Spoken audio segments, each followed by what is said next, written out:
Bonsoir à toutes et tous.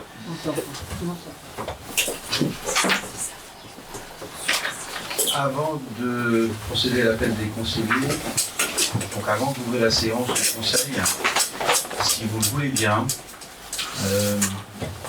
nous accueillons ce soir une délégation, je veux dire, du Conseil des sages, qui vont, tel que vous avez pu en prendre connaissance à l'ordre du jour, nous faire un point des actions qu'ils ont menées depuis leur début de ce mandat en cours.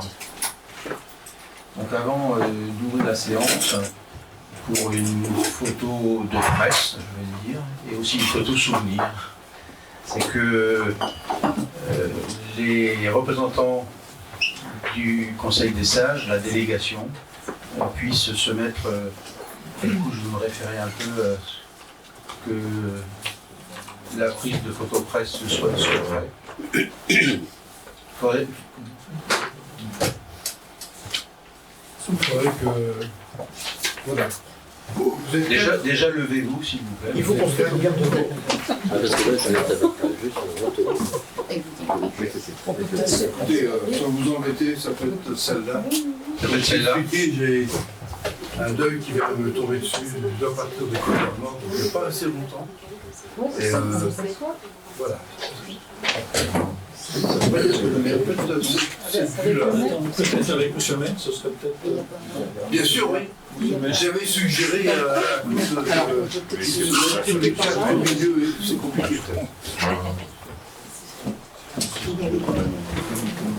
voilà. La confusion va être... Non, mais je savais que c'était pas grand-chose. Pas encore un sage. Oui, c'est bien.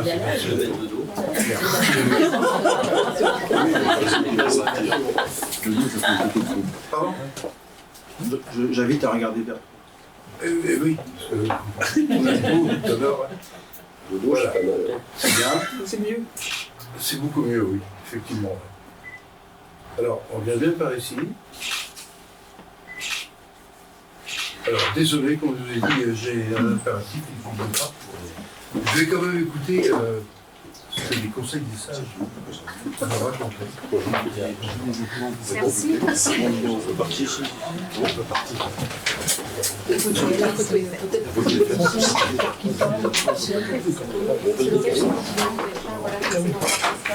Vous pouvez vous asseoir autour de la table. Voilà.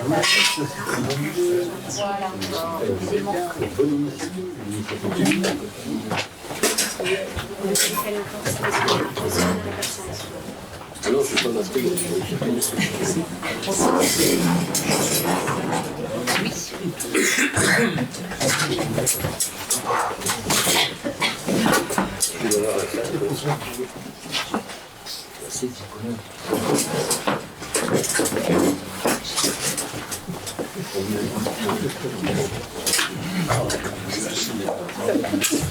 Bien.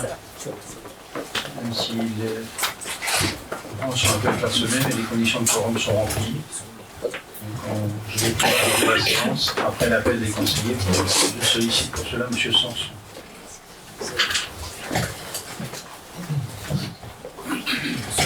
Monsieur Claude Jaouen. Présent. Monsieur Alain Maury. Présent. Madame Sophie Léon-Kennedy. Présente. Monsieur Patrice Dumas. Absent excusé pour le début de séance. Madame Gisèle Marzin. Présente. Madame Marie-Edith Massé. Absent excusé et à donner pouvoir lorsqu'il arrivera M. Patrice Dumas. Monsieur Jean-Michel Ténard. Absent excusé et à donner pouvoir à M. Alain Maury. Madame Françoise Leray. Présente. Monsieur Mathieu Gentès. Absent excusé à donner pouvoir à Mme Gaëlle Mestri. Madame Gaëlle Mestri. Présente. Monsieur Laurent Jeanne. Il est absent, il s'est excusé, il m'a appelé, il est revenu par un déplacement professionnel. Madame Sylvie Virol. Elle est présente. Monsieur Michel Lauré. Présent. Madame Béatrice Valette. Présente. Madame Marie-Christine Garnier. Présente. Monsieur Serge Abraham. Présent. Monsieur Éric Blou. Présent. Monsieur Patrick Mallet. Présent. Monsieur Laurent Mollet. Présent. Madame Sophie Gaillard. Présente. Madame Magali Bertin. Elle est absente et elle est excusée. Madame Céline Gauguin, Présente. Madame Élise Carpier, Présente. Madame Lisa Klimek, Absente excusée, à donner pouvoir à Madame Élise Carpier. Madame Isabelle Le Marchand, Présente. Monsieur Jean-Baptiste Marvaux, Excusée, à donner pouvoir à Monsieur Marc Ferrand. Monsieur Yves Ferret, Présent. Madame Christelle Renaud, Absente excusée pour le début de séance. Monsieur Marc-Olivier Ferrand. Présent. Bien, merci.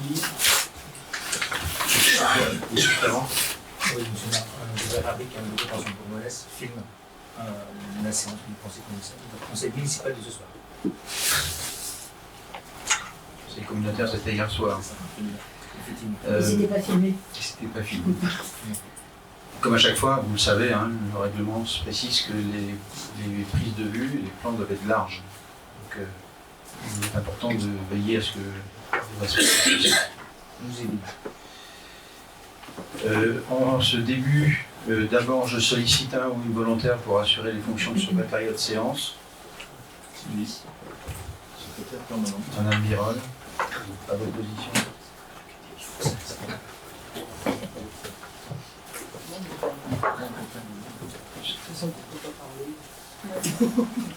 À l'ordre du jour, le point 10 de l'ordre du jour, je le retire de l'ordre du jour pour complément d'analyse technique. Prenons sur table, vous avez trouvé concernant, vous avez déjà trouvé, concernant le point 11, l'avenant numéro 1 concernant l'autorisation de déversement de la société EF Dubreuil dans le réseau d'assainissement public, tel qu'indiqué dans la note de synthèse. Au point 12, un certain nombre de documents synthétiques de présentation qui seront utiles tout à l'heure lorsque sera présenté de manière sommaire soit les travaux d'extension de la station d'épuration en vue de lancer la consultation et marché de travaux. Et en point 16, concernant les travaux de modernisation de la voirie et de l'assainissement, un groupement de commandes. Également une écriture actualisée d'un projet de convention que nous avions donc dans la note de synthèse, était annexée la convention précédente. Elle était actualisée sauf le nom des élus en responsabilité dans ces communes. Donc c'est la version actualisée que vous trouvez sur table. Et au point 19, une rectification de date de création de poste. Et on aura l'occasion de venir tout à l'heure lors de la présentation du sujet. Dans l'ordre des choses, il y a tout d'abord la proposition de validation du procès-verbal de la séance précédente. Vous avez des remarques?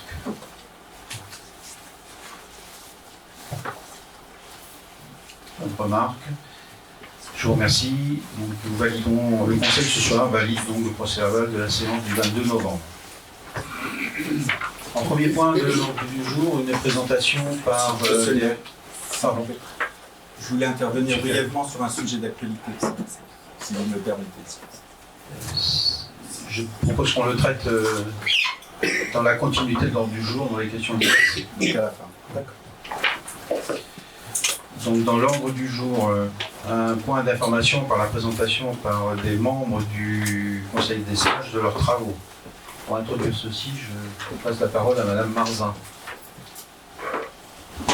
Bienvenue à eux. Voilà.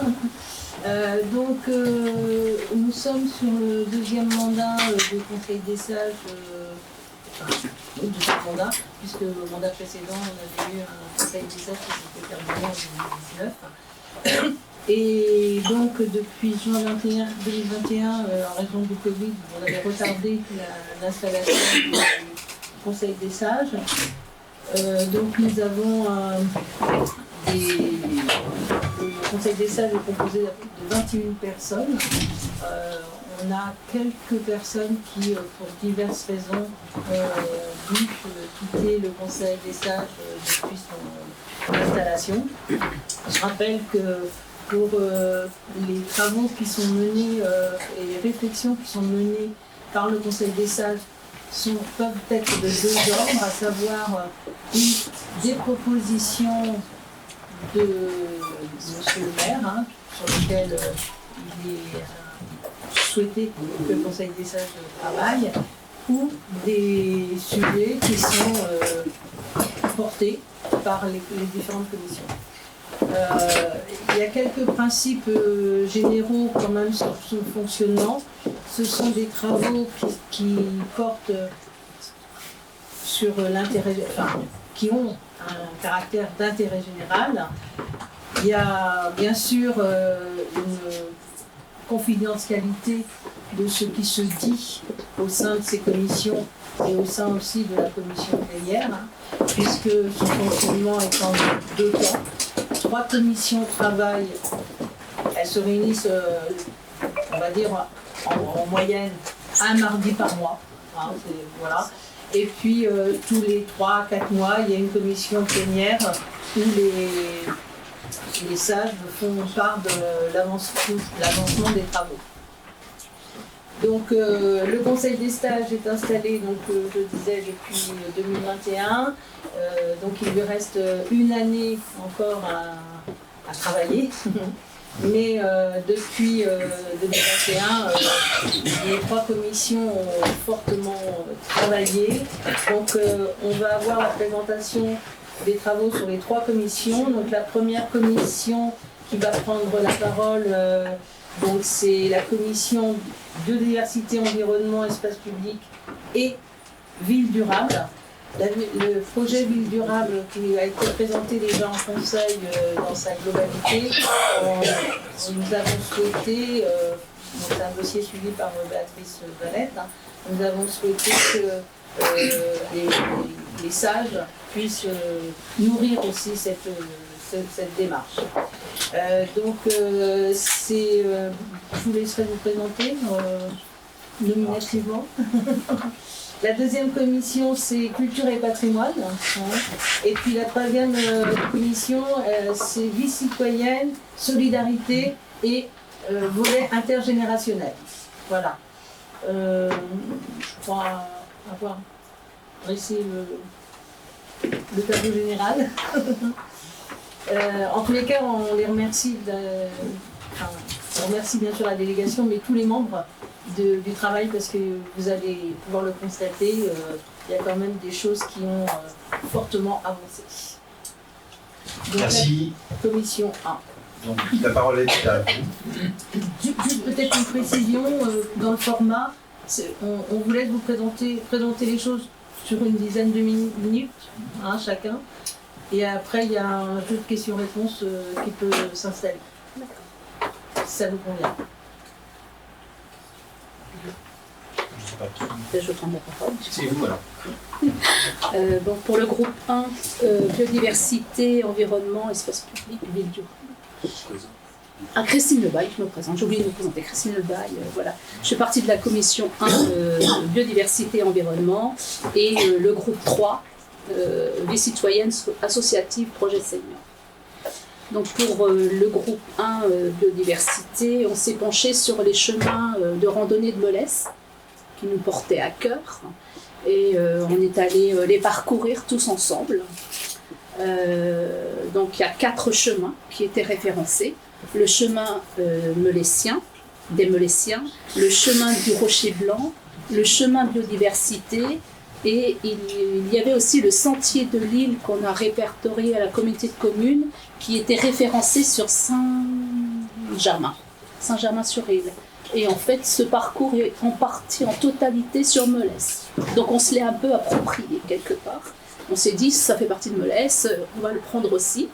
Et on en a créé un autre qui s'appelle le parcours doux, un chemin doux, parcours doux, pour la balade du dimanche après-midi. Voilà. On a un autre objectif, c'est d'en créer un autre peut-être pour les gens à mobilité réduite. Alors ça sera un prochain travail. Donc nous avons parcouru et nous avons répertorié quelques anomalies qui nous avaient été remontées. Et puis l'entretien des chemins qui n'étaient pas forcément mis à jour.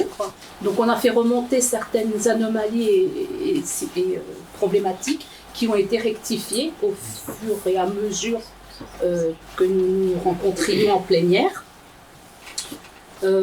Sur ces chemins, on a remarqué qu'il y avait des points remarquables du patrimoine qui étaient quand même à répertorier aussi sur ces chemins quand on fait la balade, de ne pas rester sur la marche, mais aussi de s'arrêter et de regarder un peu plus précisément ce qui se passe sur ces chemins. Et là, je vais donner la parole à Marc. On est tous les deux sur... Oui, comme vous l'avez... Bonsoir mesdames, bonsoir monsieur. Comme vous l'a dépeint Christine, donc le travail a commencé par parcourir les différents chemins recensés, qui sont recensés d'ailleurs aussi par la communauté de communes. Et ça nous a permis de voir certaines anomalies et rectifier du balisage ou quelque chose comme ça.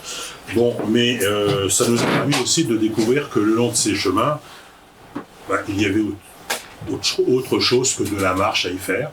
On a découvert du patrimoine, du petit patrimoine, et en fin de compte, le but de cette carte qu'on va vous présenter, j'espère, était de recenser ces différents points sur les différents sentiers, ces différents points d'intérêt patrimonial.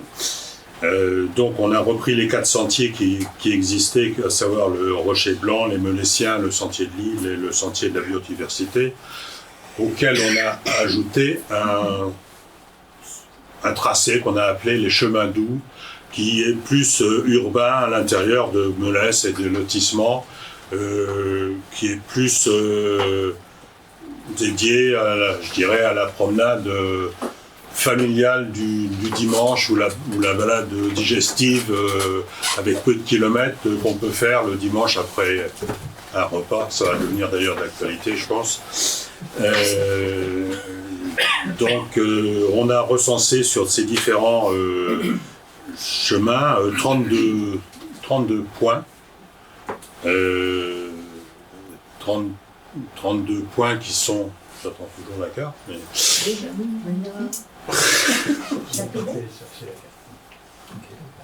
Pour continuer, donc, il n'était pas disponible sur le réseau, donc on est parti la chercher. Ah bon, d'accord. Donc la motivation première, c'était sur le long de ces chemins, il y a des marcheurs qui font les chemins uniquement pour marcher, je dirais, qui alignent des kilomètres et des kilomètres, mais qui ne se penchent pas forcément sur les différents sites qu'on peut avoir le long de ces chemins. Donc c'est ce qu'on a voulu mettre en évidence. Et donc on a recensé, il y a 32 points sur ces 4 sentiers plus les chemins doux, qui sont répertoriés. Donc on a mis au point sur cette carte, en collaboration avec la communauté de communes d'ailleurs, avec le service SIG de la communauté de communes, qu'on doit remercier, qui nous a amené quand même un appui assez important là-dessus. On a mis au point une carte définitive avec les différentes pastilles aux différents points d'intérêt. Donc je pense que cette carte qui est en cours, ce panneau qui est en cours d'élaboration définitive au service de la mairie, doit voir le jour physiquement, on a signalé vers la fin de l'année ou début janvier, et sera affiché. Comment ? Le BAT est signé. Alors voilà, si le boîtier est signé, c'est parfait. Donc verra le jour et sera implanté en face de l'ancienne salle communale, sur le parking qui est en face de la salle là, qui sera le point de départ des 4 sentiers. En fin de compte, on a voulu qu'un seul point de départ pour les 4 sentiers, à la différence de la communauté de communes qui avait des points de départ différents. On a estimé qu'il fallait mieux situer le point de départ de ces 4 sentiers dans le centre-bourg, en fin de compte, et auprès d'un parking, et les personnes pourront arpenter ces différents sentiers en partant de ce point. Donc ce travail est quasiment terminé. Il ne reste plus qu'à planter le panneau presque. Et puis par la suite, il conviendra de positionner les 32 points qu'on a numérotés à l'aide de j'appellerais ça des pastilles de différentes couleurs sur les 4 sentiers qui eux aussi sont de 4 couleurs différentes. Alors là, je ne sais pas si je vais un peu sur l'avenir qui serait souhaitable de faire. C'est bien beau de les avoir référencés, mais il y a une histoire qui se rapporte à chaque point, il y a un descriptif, une histoire, dont va certainement vous parler après la commission 2. Il serait j'y vais doucement parce que il serait souhaitable par la suite qu'on puisse avoir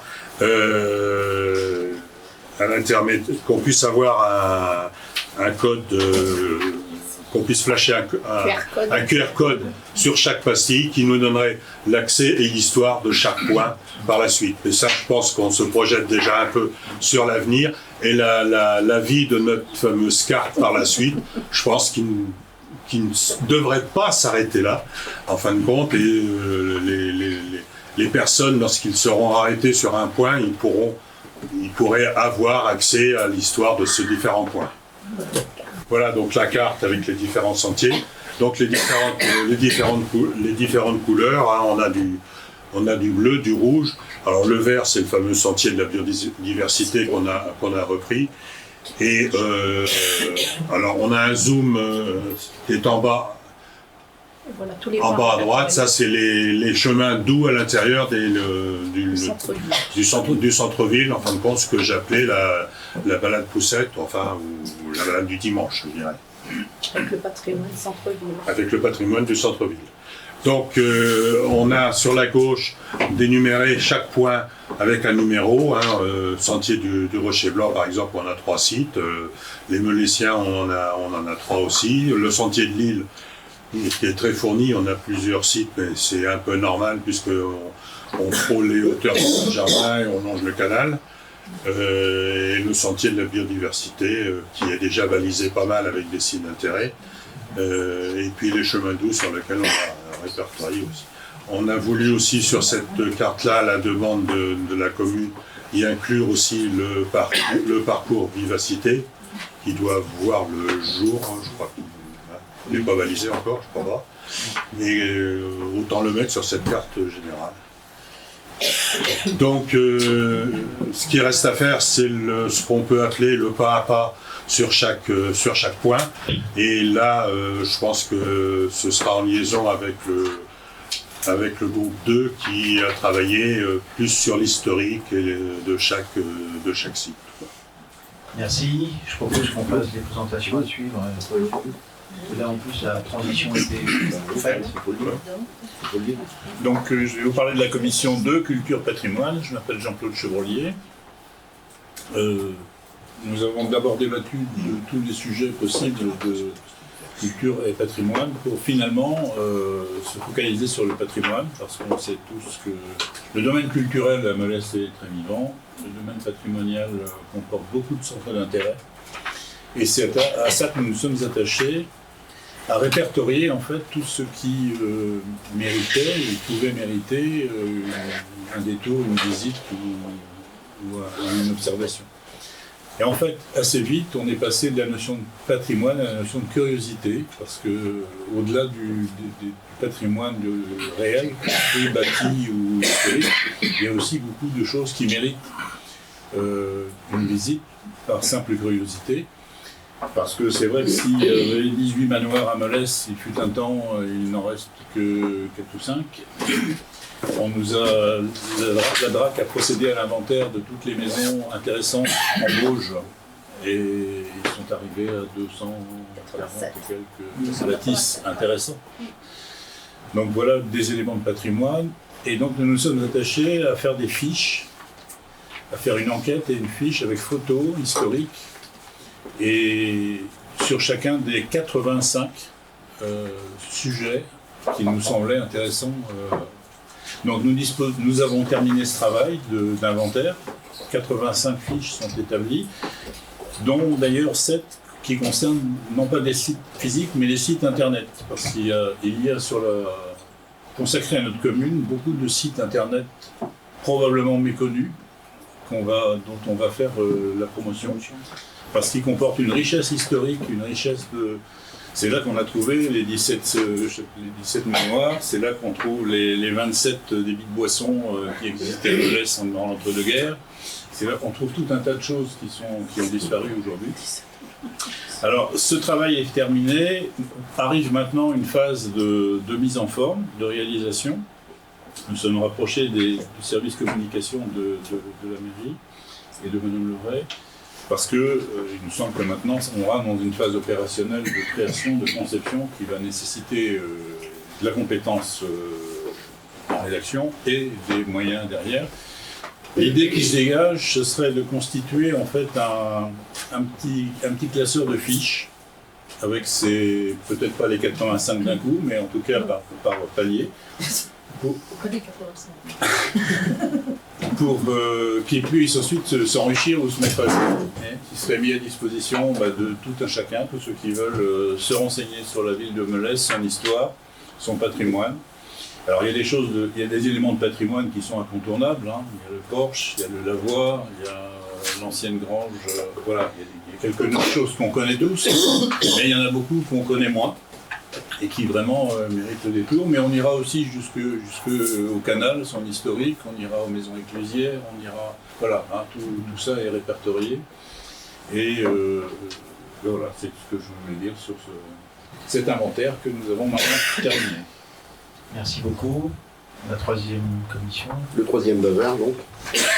Par contre, notre commission 3 s'occupe de la vie citoyenne et solidaire, et vous remarquerez que si mes collègues sont des faits d'eux, nous on est plutôt des diseux. C'est-à-dire qu'on n'a pas vraiment mené d'action comme créer des cartes ou chercher des renseignements. Et dans le cadre de la vie citoyenne et des solidarités, on s'est surtout penché, à la demande de la municipalité d'ailleurs, sur l'intergénérationnalité.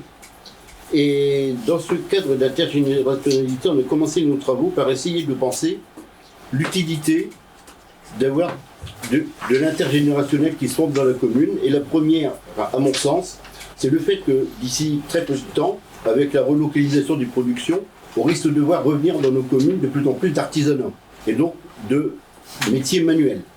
Et pour éviter que justement le geste se perde, et il existe des systèmes, un petit peu comme, comment ça s'appelle déjà ? J'ai oublié leur nom. L'outil en main, l'association d'outils en main qui permet à des anciens travailleurs retraités d'apprendre ces fameux gestes techniques à des enfants. Alors ça peut être de la plomberie, de la maçonnerie, tout ce qu'on veut. Bref, tout ce qui va faire dans le futur, assez vite à mon avis, dans le tissu économique des collectivités locales, le nouvel artisanat. Donc à cette fin, on est allé visiter justement l'association dont on parlait, qui est installée à Saint-Grégoire.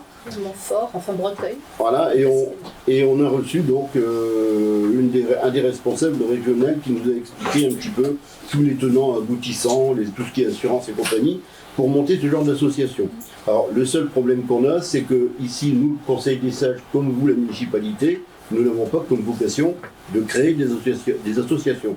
Donc on a essayé d'inciter les associations existantes de nous proposer des personnes qui pourraient justement s'investir dans ce genre de domaine. Franchement, on n'a pas eu beaucoup de réponses. Néanmoins, on a quand même eu 3 personnes qui se sont présentées, qui ont un petit peu cette volonté de transmettre. Et parmi eux, il y en a un qui est apiculteur, qui s'est proposé pour créer des ruches dans la municipalité, pour permettre à des enfants d'apprendre le métier d'apiculteur. Donc ça, c'est en cours de discussion avec la municipalité et Sophie. On en a un autre qui, lui, est un petit bricoleur, on pourrait dire un bricoleur du dimanche, mais qui aime bien transmettre aussi et qui s'est amusé à proposer aux gamins du centre des ados de monter des petits perchoirs et de les installer. Alors c'est peut-être pas grand-chose, mais c'est toujours un geste manuel de futurs métiers sans doute dans nos communes. Un troisième, par contre, on a eu beaucoup plus de problèmes. Il avait une idée que moi j'avais trouvé assez géniale, mais on n'est plus dans l'intergénérationnel, dans l'idée du manuel et de la transmission des gestes et des métiers, mais on est dans l'intergénérationnel, alors à mettre entre guillemets bien sûr, plus culturel. C'était une personne qui avait décidé de faire un voyage à vélo et qui s'était proposé tous les jours d'envoyer des photos à des jeunes du centre d'ado qui, eux, allaient se permettre de faire des commentaires, de les écrire et de les mettre à disposition sur site. Malheureusement, il y a eu pas mal de problèmes, l'après-Covid, il est tombé malade et tout le reste, donc ça a fini au canal. Mais l'idée est à retenir et on va le recontacter parce qu'il est toujours partant pour essayer de créer comme ça l'histoire de son carnet de voyage. Dans le même cadre, au niveau de l'intergénérationnel, donc pour revenir à l'intergénérationnel plus culturel, on a évoqué en premier la possibilité qu'il y aurait, pour permettre la transmission de savoirs plus intellectuels, de savoirs plus historiques, de savoirs plus patrimoniaux, de créer des ateliers d'écriture qui permettraient à diverses personnes de diverses générations, pas forcément des très jeunes et des très vieux, mais de toutes les générations, qui permettraient à tout un chacun dans ces ateliers d'écrire à leur manière, avec leurs mots, l'histoire de l'autre. C'est un petit peu ce que j'ai écrit, mes mots te racontent. C'est-à-dire qu'on peut très bien imaginer, par exemple, que quelques petits vieux ont des anecdotes à raconter, et puis ils les raconteraient à des jeunes, gamins, adolescents, peu importe, et ces jeunes se réapproprieraient ces anecdotes pour les raconter à leur façon, selon le support qui les intéresse. Ça peut être de l'écrit, ça peut être de la BD, ça peut être du roman photo, bref, des vrais ateliers de partage de patrimoine culturel. Donc ça a été dans le cadre intergénérationnel qui nous était intéressé prioritairement. Néanmoins, il y a un site qui est en train de se créer, qui est un site intergénérationnel, et une salle est dédiée justement à être commune. Et on a commencé à imaginer ce qui pourrait être fait dans le cadre de l'intergénérationnel dans cette salle commune. Et donc, toutes les idées sont possibles. Ça peut être des personnes qui habitent, des résidents qui apprennent de la cuisine, de la couture, de la peinture, du tricot. Je t'ai vu faire un geste du tricot, par exemple. Ou alors de monter des expositions, des petites expositions dans cette petite salle qui fait une centaine de mètres carrés, si je me souviens bien, qui pourrait permettre justement à tout un chacun de présenter sa vie avec des photos, avec un peu tout, quoi. Quelque chose un petit peu laisser aller, laisser à l'imagination de tout un chacun. Donc c'est tout ce qui concernait l'intergénérationnel. Et une nouvelle commission, donc Jean-Claude reprendra un peu la parole pour en parler, si j'ai bien compris, une nouvelle commission qu'on appelle la commission 4 va continuer à se pencher exclusivement sur l'intergénérationnel. À côté de ça, effectivement, dans vie citoyenne et solidarité, il y a ce qu'on appelle des solidarités. Et au fur et à mesure de discussion, on s'est rendu compte il y a quelque temps qu'il y a d'autres sujets qu'on va devoir aborder. C'est la possibilité, comment informer les personnes les plus précaires de notre municipalité du fait qu'il y a des services qui leur sont dédiés et qui sont menés par des associations. L'exemple qu'on a, c'est le Secours catholique, c'est ça ? Qu'il y a tout un stock de vêtements, mais personne n'est au courant que ce stock de vêtements leur est destiné. Donc on va commencer à se pencher sur ce sujet, je reprends, à nous pencher sur ce sujet, c'est comment informer certaines personnes de leurs droits dans ces domaines. Parce qu'il faut reconnaître que d'abord, il y a un manque d'information qui est peut-être compréhensible. Après, on peut voir avec le flash comment informer les gens, mais il y a aussi le fait que la majorité des gens qui sont précaires n'osent pas souvent demander ou réclamer des biens et des droits qui leur sont dus. Pourquoi ? Parce qu'on a honte d'être précaire, on a honte du regard du voisin, on a honte du regard de l'enfant à l'école qui est en contact avec son propre enfant. Et tout ça, c'est assez délicat, donc on va s'y pencher. Et pour terminer, n'étant pas plus bavard que les autres, je vais arrêter et je vais laisser la parole à Jean-Claude qui va parler un peu de la commission 4 et redonner la parole à la commission 1 pour parler effectivement du sujet futur de la commission 1. Voilà, comment il nous reste donc de décembre à mai, juin, probablement un dernier séance plénière vers le mois de mai-juin. on nous a proposé, et puis on s'est proposé aussi finalement de se mettre tous les volontaires ensemble pour enrichir ce travail sur l'intergénération, pour rassembler nos idées et faire des propositions ou soulever les questions que peut poser l'intergénérationnalité dans notre commune. Donc on va axer nos travaux là maintenant, on a commencé début novembre, jusqu'au prochain conseil, jusqu'à la fin du conseil, sur cette question-là. Très bien. Un complément pour... Oui, je voudrais revenir, moi, parce que là, on vous a présenté le travail abouti de la Commission 1. On réfléchit sur d'autres sujets aussi, hein. Entre autres sur les problèmes de l'eau, qui est un vaste problème. Comment récupérer l'eau, l'utilisation de certaines structures qui existent et qui pourraient être utilisées pour des stockages d'eau. Je ne citerai pas quoi, par exemple. Dans le bas du bourg, puisqu'on a la chance d'avoir toute la pente de Melès va vers les anciennes lagunes, pourquoi pas utiliser ces lagunes pour du stockage d'eau qui pourrait être utilisé l'été pour arroser les espaces verts de la commune. Une bassine naturelle. C'est un site naturel, oui. Une bassine. Oui, alors le mot bassine, ça c'est. Ça me bassine, moi, ce mot-là, parce que. Disons qu'il a surtout été très mal médiatisé, à mon avis, mais enfin bon. Bref, on n'est pas là. Donc, l'utilisation, pourquoi pas, de ces lagunes. Mais il y a beaucoup de gens qui travaillent dans le domaine de l'eau, hein. Dans le domaine aussi environnemental, on a les problèmes de préservation de haies, de talus. C'est pas évident parce que là on touche à du foncier privé bien souvent. Là, et dans une vie antérieure, je l'ai pratiqué et c'est pas évident d'implanter des haies ou des talus dans certaines parcelles agricoles. En fin de compte, ça demande beaucoup de négociations.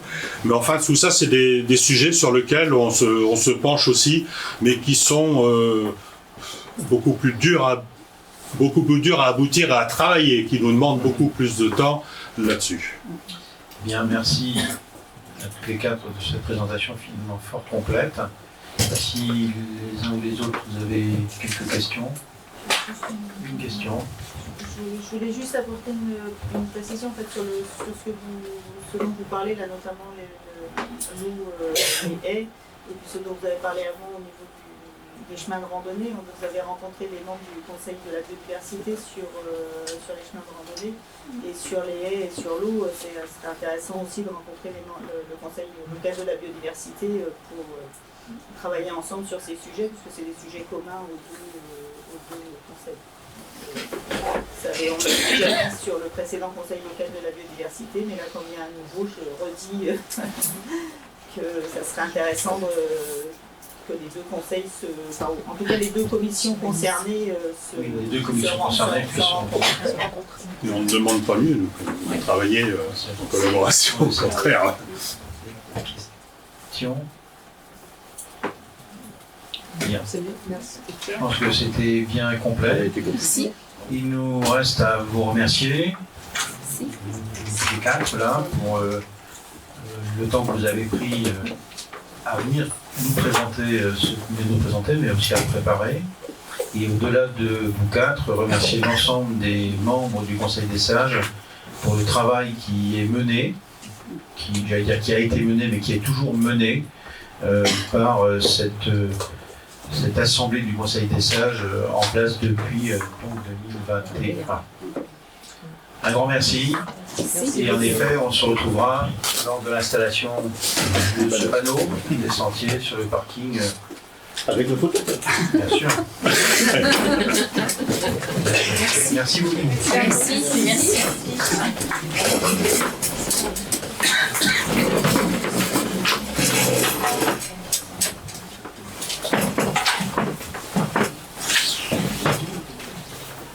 Oui,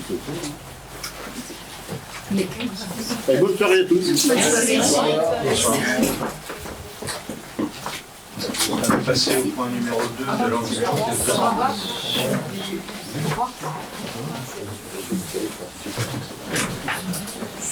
le présentation du compte rendu à la collectivité de l'opération Agora, CRAC. Est-ce que M. Pendance, Madame, bienvenue à vous. Je laisse Alain introduire. Je laisse Alain introduire. Approbation du compte rendu annuel de la collectivité, dit CRAC, par délibération en date du 26 septembre 2018. Le conseil municipal a décidé de lancer la procédure de désignation d'un concessionnaire pour la réalisation du projet de pôle intergénérationnel. Par délibération en date du 26 juin 2019, le conseil municipal a désigné le groupement CECIB, SAHLM des foyers, Arch Immobilier, Promotion Construction, en qualité de concessionnaire d'aménagement et de lui confier, en application des dispositions des articles L300-4 et R300-4 et suivants du Code de l'urbanisme, les tâches nécessaires à la réalisation de cette opération d'aménagement dans le cadre d'une concession d'aménagement. Le traité de concession et toutes les pièces afférentes ont été signés le 16 juillet 2019. Les sociétés CECIB et Arch Immobilier Promotion Construction, souhaitant simplifier juridiquement la réalisation des lots qu'elles construiront, ont choisi de créer une société civile de construction Vent SCCV, dénommée La Bauge. Cette substitution a été actée par délibération du conseil municipal en date du 1er juillet 2020. Conformément aux dispositions de l'article 18 de ce traité, le concessionnaire adresse annuellement à la collectivité pour examen et approbation un compte-rendu financier comportant notamment le bilan prévisionnel global actualisé, le plan global de trésorerie actualisé, un tableau des acquisitions et cessions d'immobilier à réaliser, une note de conjoncture sur les conditions physiques et financières de réalisation de l'opération. Le CRAC, ce compte-rendu d'activité à la collectivité, a été présenté à la commission urbanisme le 28 novembre 2023. Merci. Bonsoir mesdames, bonsoir messieurs. Donc, je suis Eric Coutances, directeur des programmes à la CECIB Immobilier. Donc CECIB Immobilier, comme vient de le présenter M. Maury, donc, fait partie de la SCCV La Bauge, qui est constituée également de la société Arch Immobilier. Donc M. Arouet, son gérant, qui s'excuse pour ne pas être présent ce soir. Nous avons également une commaîtrise d'ouvrage en la présence donc, de la SAHLM Les Foyers, représentée par Mme Baffet, responsable de programme donc, au sein de cette structure. Donc au niveau du CRAC, je vous ai présenté l'équipe, donc vous avez en page 313. Les principales échéances donc, prévisionnelles à venir, donc, qui sont très proches pour cette fin décembre, donc c'est la livraison du bâtiment A. Ce bâtiment A est composé des logements en accession libre, de la crèche en son rez-de-chaussée, de la salle commune donc, dédiée à la collectivité et de 2 cellules commerciales. Donc exactement, c'est donc jeudi 21 décembre et vendredi 22 décembre. Physiquement, les clés seront remises donc, à nos acquéreurs. Et nous avons donc une seconde livraison qui est programmée donc, pour le bâtiment B, qui lui comporte toute la cité Obélie, quelques logements libres en rez-de-chaussée, le pôle santé et les 3 dernières cellules commerciales. Donc c'est une livraison qui est projetée donc, sur fin mars. Donc tout cela est consécutif à différents aléas de chantier, toutes les problématiques que vous avez pu aussi entendre sur les problèmes d'approvisionnement. On a eu des dépôts de bilan d'entreprise. Et je vous passe tous les détails d'une gestion de chantier assez quotidienne. Donc après, sur les pages 4.13, 5.13 jusqu'à 7.13, vous retrouvez tous les avancements, les actions significatives que l'on a pu avoir sur ce dossier. Je m'arrêterai sur l'avancement au 31-12. Donc principalement les faits marquants aujourd'hui en octobre, c'était surtout le démarrage des équipements dans le bâtiment A, puisque dans la projection de cette livraison à fin décembre, on a démarré les équipements. Aujourd'hui, on est en phase de pré-nettoyage. Donc pour avoir visité le chantier hier, tout se présente de bon augure pour des livraisons, je dirais, optimum auprès de nos acquéreurs.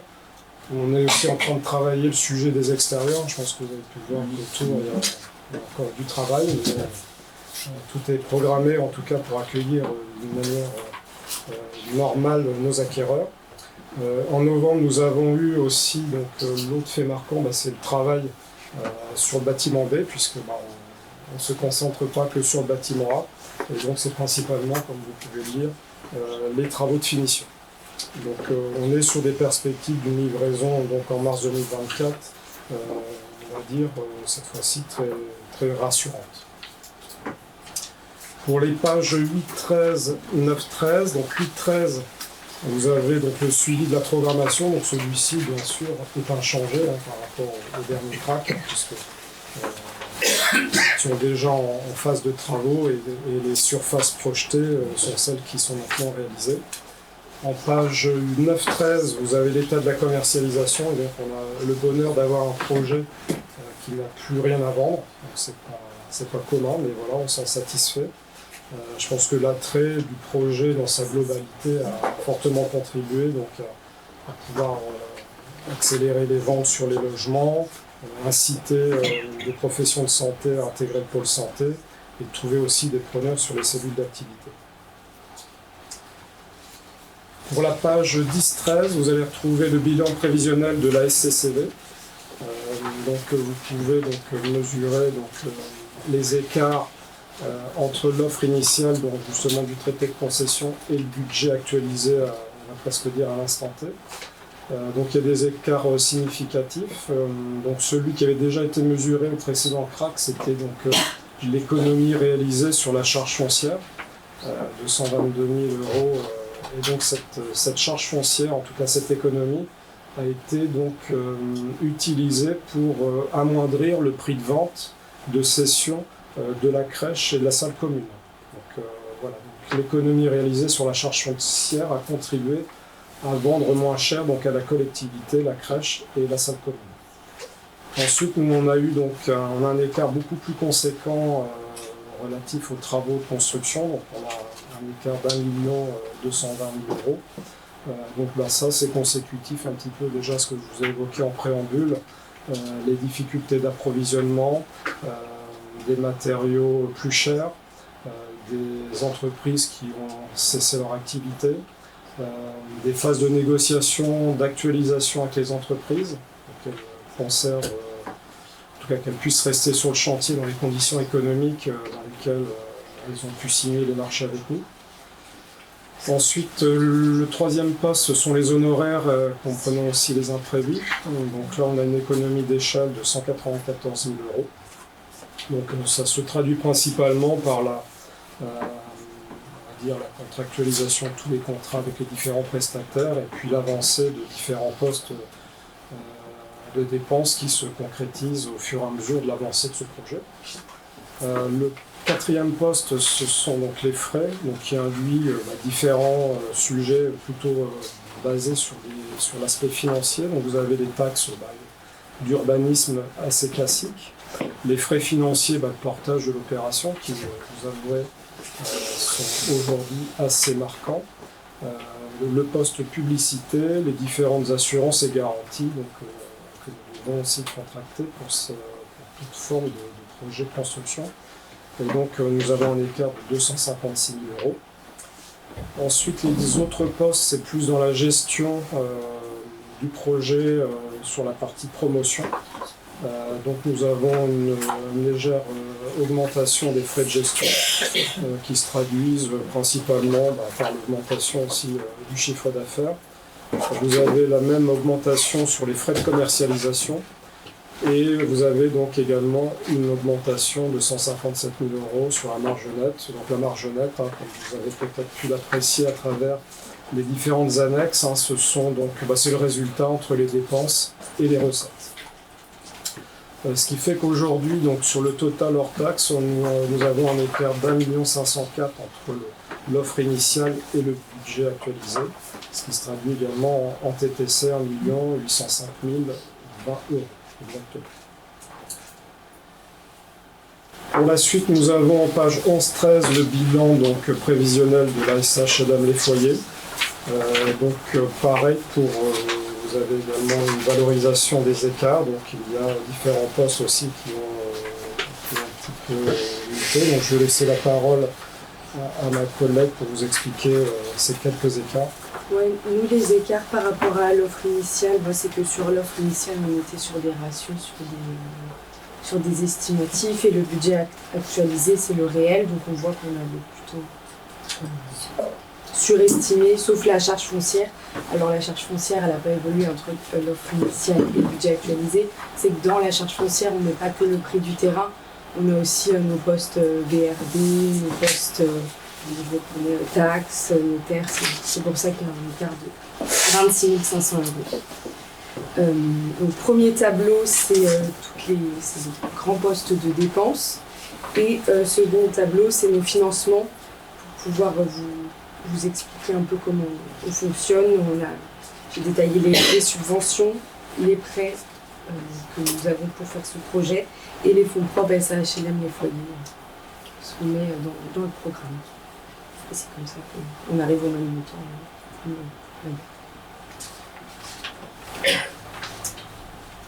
Voilà, donc vous avez les compléments de tableau jusqu'à la page 12-13.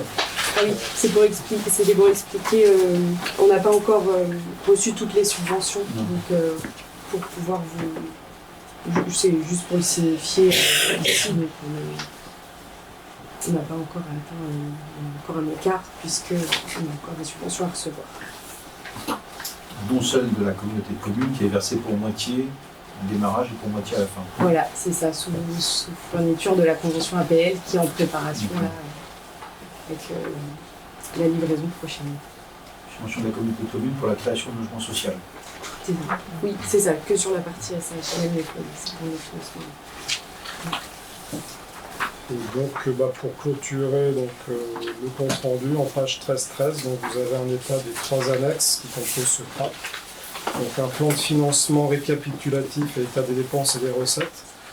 Donc on a fait un exercice un petit peu plus détaillé à la demande de la collectivité, donc pour vous montrer toute l'évolution des dépenses, des recettes depuis en fait le CRAC numéro 1, parce qu'aujourd'hui nous sommes au CRAC numéro 4. Vous avez donc toutes les conséquences qui correspondent aux différents écarts que vous trouvez entre différents postes. Je ne sais pas s'il y a des sujets que vous souhaitez que l'on commente plus en détail. Au-delà de cette haute annexe, vous avez une note de conjoncture justement qui vous apporte un peu plus d'éclaircissement sur les ces fameuses différences évolution de postes. Je ne sais pas si vous avez pu en prendre connaissance et si vous avez également des questions sur des postes en particulier. Et également, on s'est fait une projection, donc c'est la 3e annexe du CRAC, sur un prévisionnel à terminaison, pour voir sur la projection des différentes phases de livraison que je vous ai indiquées en début de cette présentation, jusqu'à vraiment, on va dire, la clôture définitive de ce projet, qui nous amène sur mars 2025. Alors c'est quelques dépenses très très subjectives, mais bon, voilà, donc la vie de l'opération ne va pas s'arrêter qu'à la livraison. Il y aura bien sûr toutes les clôtures de comptes avec les entreprises, les arrêts, cotisations avec les assurances, ce qui permettra d'aboutir en finalité sur le budget définitif de ce projet. Voilà ce que je pouvais vous exposer, puis je suis à votre disposition pour toute forme de questions, soit liées à des postes de dépenses ou sur le contenu du CRAC. Merci, madame, merci, monsieur. Avez-vous des questions, des demandes de précision?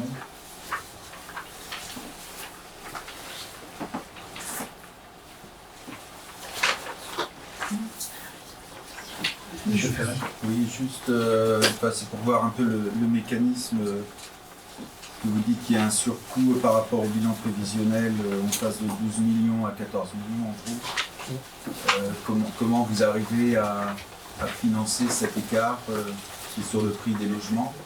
Alors il y a entre autres cela, il y a des emprunts supplémentaires. Comme c'est en VFA, le prix est fixé depuis pense, de 3 ans sur la vente des appartements. Alors justement, c'est l'explication qu'on a pu aussi vous faire à travers la note de conjoncture, puisqu'en effet, on avait un prix référence dans le cadre du traité.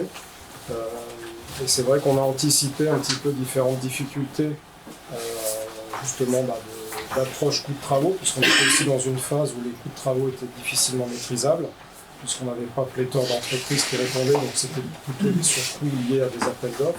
On avait anticipé un petit peu aussi, on n'avait pas une boule de cristal sur les problématiques aussi de matériaux et autres, ce qui fait qu'on s'était déjà projeté sur un prix de vente supérieur à ce que le traité nous autorisait, ou en tout cas sur lequel on s'était affiché à travers le traité. Et c'est pour ça que grâce à ces recettes, on a pu compenser, ce qui fait que mécaniquement, le chiffre d'affaires s'est augmenté. Merci. Merci. D'autres questions?